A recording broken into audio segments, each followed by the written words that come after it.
Hello students, the topic for today is Coulomb's law. Coulomb's law purely experimental law है. ठीक है, अगर दो पॉइंट चार्जेस Q1 और Q2 एक दूसरे से r डिस्टेंस पर रखे जाए, एक दूसरे से कितने डिस्टेंस पर? r डिस्टेंस पर. पॉइंट चार्जेस से हमारा क्या मतलब है?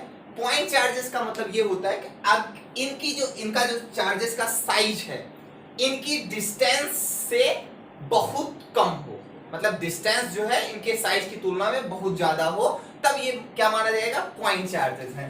The force acting between two point charges placed at a distance r from each other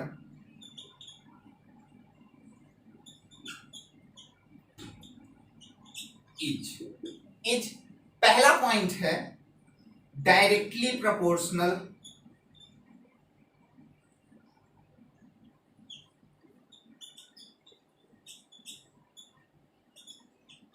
to the product of charges. Product of charges. This means F is proportional to Q1 and Q2. Second point is inversely proportional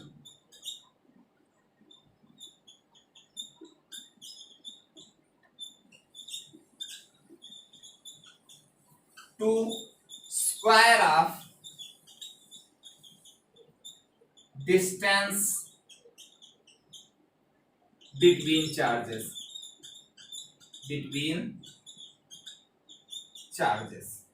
यानी F is proportional to 1 upon R square. Third point is depends on the medium between the charges.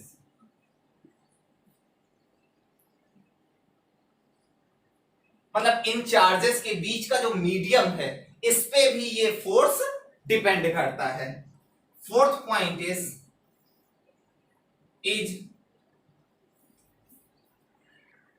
Is always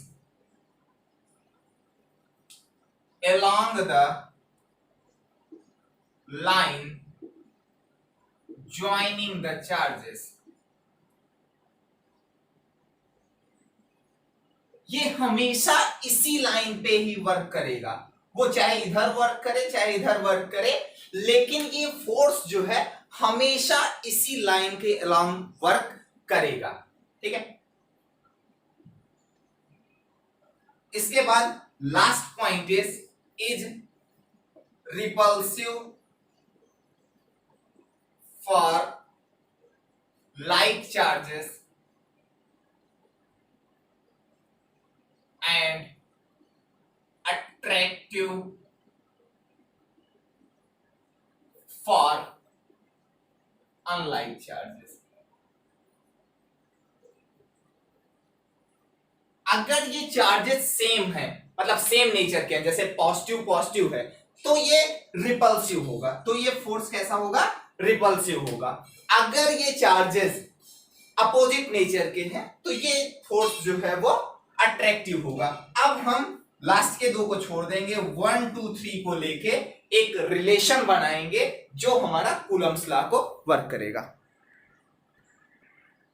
अब हमने क्या किया? 1 2 और 3 से F is proportional to, पहले तो bracket इसको वेक्टर नहीं लगाते हैं, F इज प्रोपोर्शनल टू लगाते हैं, प्रोपोर्शनल टू Q1 Q2 हो गया, और यहां से क्या आ गया? R square. और एक और चीज के प्रोपोर्शनल था, depends on medium between them, तो मीडियम के लिए हमने यहां पे K लगा लिया. ठीक, अब प्रोपोर्शनलिटी साइन को हटाने का रूल आप जानते हैं, F is equals to some constant A लिख लिया, Q1 Q2 अपॉन में KR स्क्वायर. सो ये हो गया हमारा कूलम्स लॉ. अब हम इसी को सिंप्लीफाई करेंगे आगे बढ़ के. यहाँ पे Q1 Q2 चार्जेस हैं, A प्रोपोर्शनलिटी कांस्टेंट है, F is force, K is dielectric constant of the medium between them, R square अगर हम वेक्टर फॉर्म में लिखें F is equals to A Q1 Q2 upon में K R square and vector n, या इस चीज को हम अगर R के टर्म्स में लिखना चाहें तो F बराबर क्या हो जाएगा A Q1 Q2 अपॉन में K R cube vector R cube. ये कहां से आया हमें पता है, यूनिट वेक्टर, ये यूनिट वेक्टर होगा, सॉरी ये यूनिट वेक्टर होगा, ठीक। हमको पता है यूनिट वेक्टर R बराबर क्या होता है, कोई भी वेक्टर बराबर क्या होता है, mod of vector R into unit vector R। तो यूनिट वेक्टर R बराबर क्या हो जाता है, वेक्टर R अपॉन में मॉड ऑफ वेक्टर R। तो ये वेक्टर R यहां पे आ गया और एक R यहां पे मल्टीप्लाई हो गया। अब हम क्या कैलकुलेट करना चाहेंगे, कैलकुलेट करेंगे A की वैल्यू, कैलकुलेट करेंगे A की वैल्यू, लेकिन प्रॉब्लम यहां पे है कि K is also a constant, K is also a constant for vacuum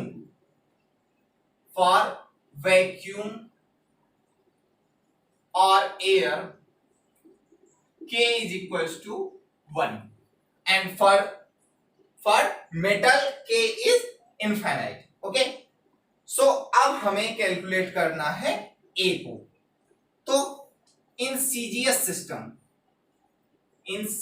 system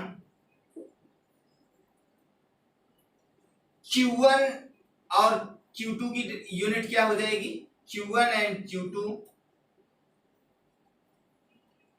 are in ESU। Q1 और Q2 को अगर हम ESU में लेते हैं तो A का मान आता है 1, A का मान आता है 1, ठीक। हमने कहा ये कहां से आया, हमने अभी आपको पहले ही बताया था कि ये जो लॉ है ये प्योरली एक्सपेरिमेंटल लॉ है। तो यहां से इन CGS कूलम्स लॉ क्या हो जाएगा, Coulomb's law is F is equals to 1 upon Q1 Q2 upon में K R स्क्वायर। सिंपल, अभी हमने वेक्टर नहीं लगाया है, आगे आप वेक्टर भी लगा सकते हैं। तो CGS यूनिट में क्या हो गया, F is equal to Q1 Q2 upon में K R स्क्वायर। अब हम बात करेंगे MKS यूनिट की। MKS सिस्टम में क्या हो जाएगा, इन MKS system Q1 and Q2 की यूनिट क्या हो जाएगी, कूलम। Q1 एंड Q2 की यूनिट क्या हो जाएगी, कूलम। R हो जाएगा मीटर, F बराबर क्या रहेगा, न्यूटन। तो इस कंडीशन में A बराबर आता है हमारा 8.89 into 10 power 9, 8.89 into 10 power 9, okay. तो यहां से अब हम आगे बढ़ेंगे, सॉरी ये 89898 होता है, थोड़ा सा 8.98 इंटू 10 पावर 9, यह बराबर क्या हो जाएगा, सो इन MKS Coulomb's law, Coulomb's law क्या हो जाएगा, MKS इसको कैपिटल में ही लिखते हैं, ये गलत हो जाएगा। MKS कूलम्स लॉ बराबर 8.98 इंटू Q1 Q2 अपॉन में KR स्क्वायर, ये हो जाएगा हमारा Coulomb's law in MKS, okay. अब हम इस 10 पावर 9 इस 8.89 को 8.98 को हम जब कैलकुलेशंस करने लगते हैं तो 9 इंटू 10 पावर 9 लिख लेते हैं। अब हम इस 8.89 को कन्वर्ट करेंगे in terms of permittivity of free space, ठीक। 8.89 को हम लिखेंगे को लिखेंगे 1/4 pi epsilon naught, where epsilon naught is permittivity of free space. अब आप सोच रहे होंगे कि 1/4 पाई एप्सिलॉन नॉट लेने की क्या जरूरत थी, सीधे एप्सिलॉन नॉट ले लेते। 4 पाई लिया है तो उसका कुछ यूज है, आगे गॉस लॉ में इस 4 पाई का हम काफी बेहतर यूज करते हैं, इसलिए हमने यहाँ पे 1/4 पाई एप्सिलॉन नॉट ले रखा है। ठीक है, तो ये हुआ हमारा Coulomb's law in MKS system. थोड़ा सा डिस्कशन करते हैं। F इज इक्वल्स टू, अभी हमने निकाला 1/4 pi epsilon not Q1 Q2 upon में KR square, where K is dielectric constant of medium between charges। Charges के बीच में जो मीडियम है उसका डाइलेक्ट्रिक कांस्टेंट है K। ठीक है, for free space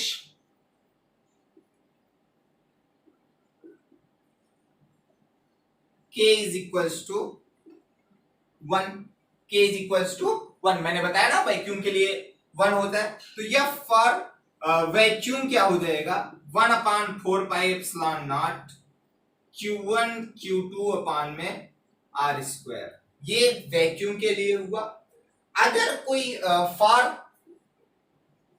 F we लिख लेते हैं, F V for any medium, ये अलग बात है, फॉर एनी मीडियम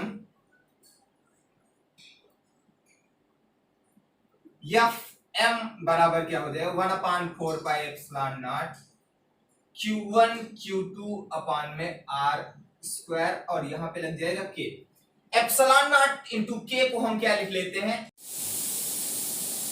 अब हम क्या करेंगे एप्सिलॉन नॉट इंटू K को लिख देंगे epsilon 1/4 pi epsilon into Q1 Q2 upon में R स्क्वायर।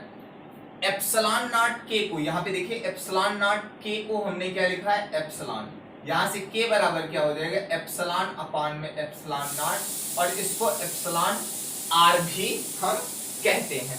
अब हम क्या करेंगे FV और FM को डिवाइड कर देंगे, FV अपान में FM अगर हम डिवाइड करेंगे तो यहां से देखिए सारी चीजें सेम है, बस नीचे K ज्यादा है, तो K फोर्थ टर्म में है तो वो ऊपर जाके फर्स्ट टर्म में हो जाएगा, बराबर क्या आ जाएगा K।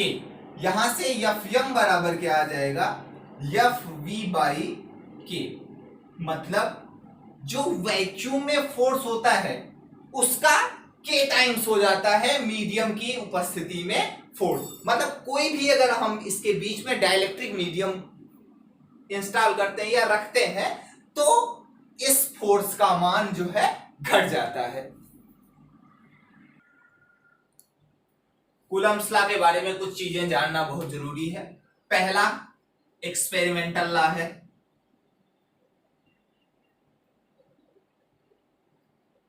एक्सपेरिमेंटल लॉ है मतलब इसका कोई भी डेरिवेशन पॉसिबल नहीं है, ये प्योरली एक्सपेरिमेंटल लॉ है। दूसरा is same as Newton's law of gravitation.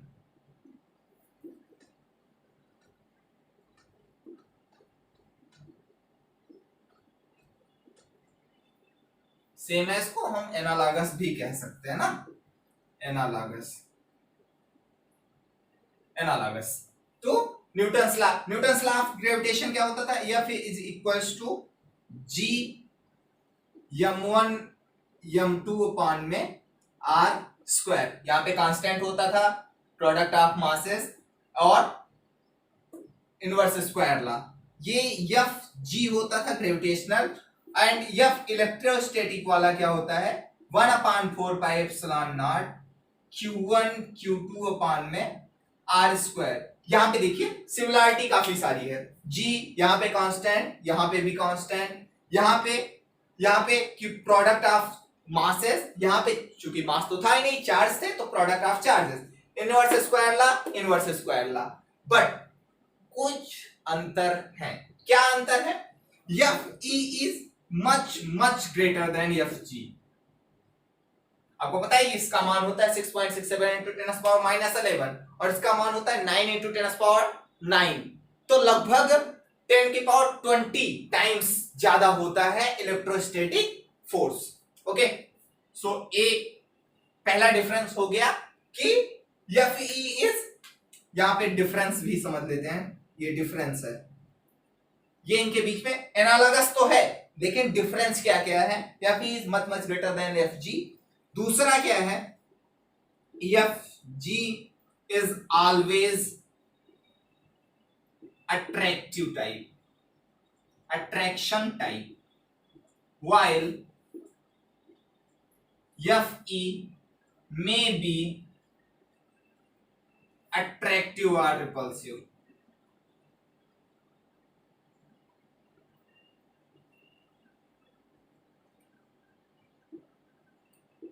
ये अट्रैक्टिव भी हो सकता है और रिपल्सिव भी हो सकता है। ठीक है, तो ये बेसिक डिफरेंस है। और तीसरा एक और sorry B and C, third difference is F E depends on the medium between charges, while FG I while FG does not depend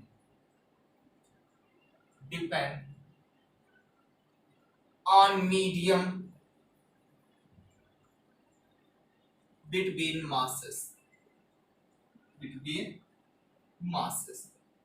FE तो बीच के मीडियम पे डिपेंड करता है, लेकिन FG जो है यानी ग्रेविटेशनल फोर्स, इन दोनों मासेस के बीच के जो फोर्स है, सॉरी मीडियम है, दोनों मासेस के बीच का मीडियम है, उस पर डिपेंड नहीं करता। Next point is, third point is action reaction pair.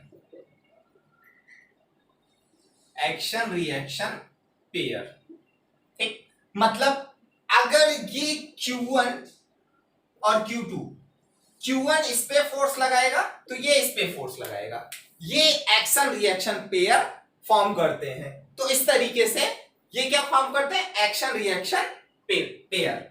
Fourth one is force is conservative. Force is conservative. Conservative force क्या होते हैं? The force for which the work done depends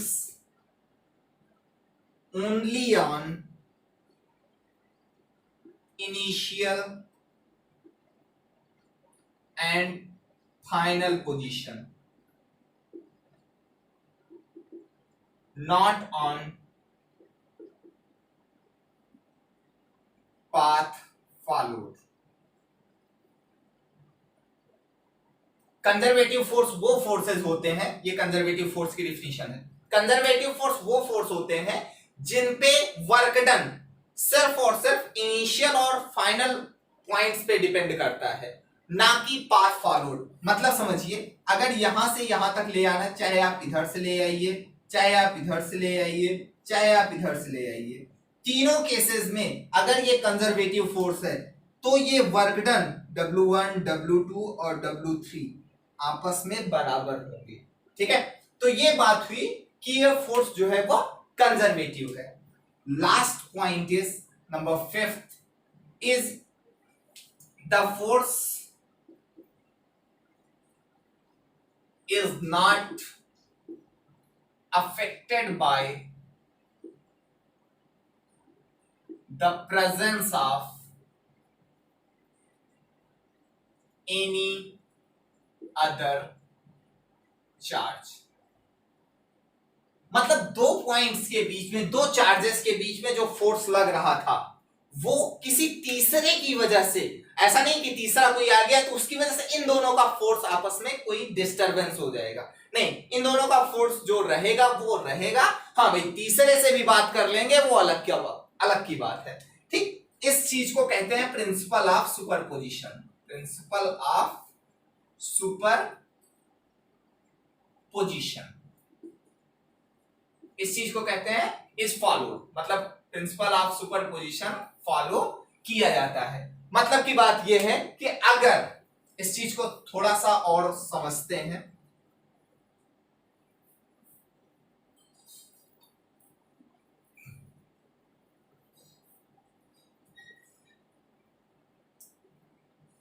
यहां पे एक Q1 चार्ज था, ये Q2 थे, ठीक है, इन पे जो फोर्स मैं 1 की बात कर रहा हूं, तो इस पे एक फोर्स लग रहा था F1 due to 2, F1 due to 2।